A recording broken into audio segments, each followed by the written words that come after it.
अस्सलामु अलैकुम वरहमतुल्लाहि वबरकातुहू। सबसे पहले हम देखते हैं हमारी क्लास 10th है, उसकी केमिस्ट्री हमारा और टॉपिक जो हमने चैप्टर हमारा केमिकल इक्विलिब्रियम लेक्चर नंबर 11 है। हमारा टॉपिक जो है इंपॉर्टेंस ऑफ इक्विलिब्रियम कांस्टेंट। इसकी इंपॉर्टेंस देखेंगे कि हमारे ये हम इक्विलिब्रियम कांस्टेंट जो हमने ड्राइव किया, इसकी यूनिट देखें, इसकी हमारे लिए इंपॉर्टेंस क्या है, इस इंपॉर्टेंस को देखेंगे हम। और उसके बाद जो है उसमें दो चीज़ें इसकी इंपॉर्टेंट होती हैं, एक है प्रिडिक्टिंग डायरेक्शन ऑफ रिएक्शन है, एक है एक्सटेंट ऑफ रिएक्शन, दो चीज़ें होती हैं। तो हम आज जो देखेंगे वो है प्रिडिक्टिंग डायरेक्शन ऑफ रिएक्शन। तो हम जो है ना अपनी बुक की तरफ चलते हैं, वहाँ देखते हैं कि क्या है। अब जब आप प्रिडिक्टिंग डायरेक्शन की बात कर रहे होते हैं तो डायरेक्शन से मतलब ये होती है कि आप ये देखते हैं अपने उस रिएक्शन में उस केसी की वैल्यू से, कि जो है केसी वैल्यू से या क्वोशंट वैल्यू से, कांस्टेंट से, कि आपका रिएक्शन फॉरवर्ड जाएगा या रिवर्स जाएगा। एक्सटेंट ऑफ रिएक्शन नहीं मालूम होगा। एक्सटेंट का मतलब उतना कितना हो गया, कितना बाकी, ये डायरेक्शन बताएगा सर। तो चले हम अब देखते हैं बुक से। Knowing the numerical value of equilibrium constant a chemical reaction direction as well as extent of reaction can be predicted. अब हमने जो आज हमारा टॉपिक है वो predicting direction of a reaction.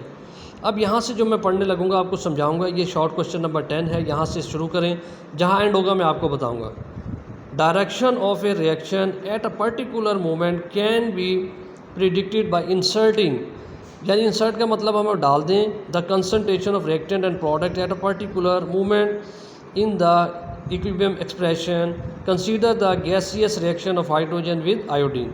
अगर जो है हम डायरेक्शन ऑफ रिएक्शन जो है किसी भी एक ख़ास मोमेंट पे हम उसे मालूम कर सकते हैं।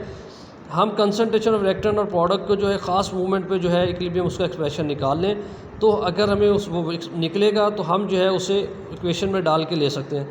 ये हाइड्रोजन है, ये आयोडीन है, ये 2 हाइड्रोजन आयोडाइड है। अगर केसी वैल्यू 57 एट 700 केल्विन हो तो हमें ये जो है ना, ये हमें इसका केसी वैल्यू निकलेगी।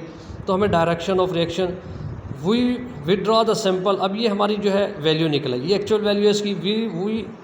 We withdraw the samples from the reaction mixture and determine the concentration of hydrogen gas, iodine and hydrogen iodide gas. Suppose concentration of component of the mixture hydrogen जो है कोई भी टाइम था जब हमने वहाँ से जो है सैंपल निकाले, विड्रॉ किए 0.10 मोल पर डेसीमीटर क्यूब। इसी तरह हाइड्रोजन आयोडाइड किसी भी टाइम में जब हमें पर्टिकुलर टाइम पे उसने निकाला हमने मूवमेंट में 0.2 मोल पर डेसीमीटर क्यूब था।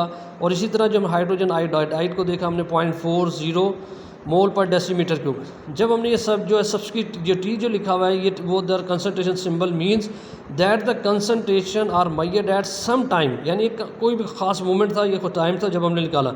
नॉट नेसेसरली एट इक्विलिब्रियम, ये ज़रूरी नहीं है कि इक्विलिब्रियम इस्टेब्लिश हो चुका हो।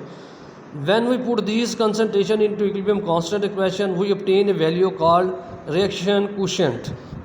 इसे हम क्यूसी से ज़ाहिर करते हैं। केसी जो है ये एक्चुअल है, ये फ़िक्स है, हर रिएक्शन की वैल्यू फ़िक्स है जहाँ इक्विलिब्रियम कांस्टेंट आपका इस्टेब्लिश हो जाता है पर्टिकुलर टेम्परेचर पे।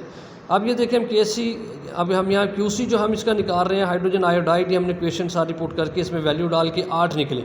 अब 8 वैल्यू जो है वो हमें क्या बताएगी, as the numerical value of QC 8 is less than KC 57 the reaction is not equilibrium. हमें ये पता चल गया कि अब 8 और 57 में बहुत डिफरेंस है। इसका मतलब है रिएक्शन में इक्विलिब्रियम नहीं आया। तो फिर क्या है, it require more concentration of product. तो रिएक्शन जब हमारा जो है इक्विलिब्रियम कब आएगा, जब प्रोडक्ट और बनेगा। Therefore reaction will move in forward direction. अगर जो है वैल्यू कम आएगी तो हमारा जो है रिएक्शन फॉरवर्ड मूव करेगा। The reaction coefficient QC is useful because it predicts the direction of reaction by comparing the value of QC with KC. Thus we make the following generalization about the direction of reaction.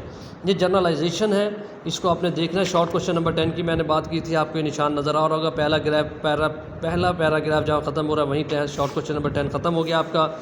अब हम KC और QC की numerical value देखते हैं।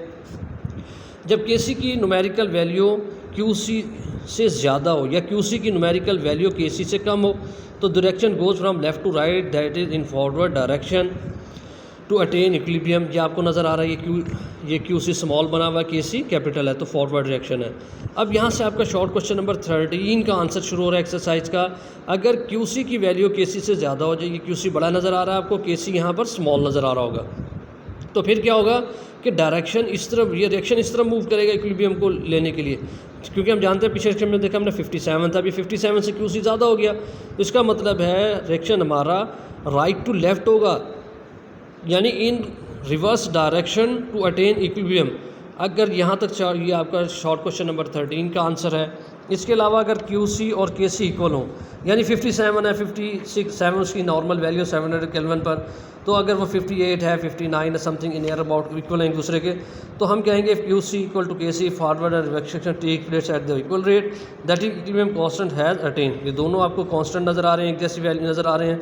तो यहाँ से लेकर यहाँ तक है आपका ये शॉर्ट क्वेश्चन नंबर 11 का आंसर है। आप इसको देखिए, याद कीजिए, बोर्ड का इंपॉर्टेंट क्वेश्चन है, 3 से 4 नंबर का आता है। अस्सलाम वालेकुम।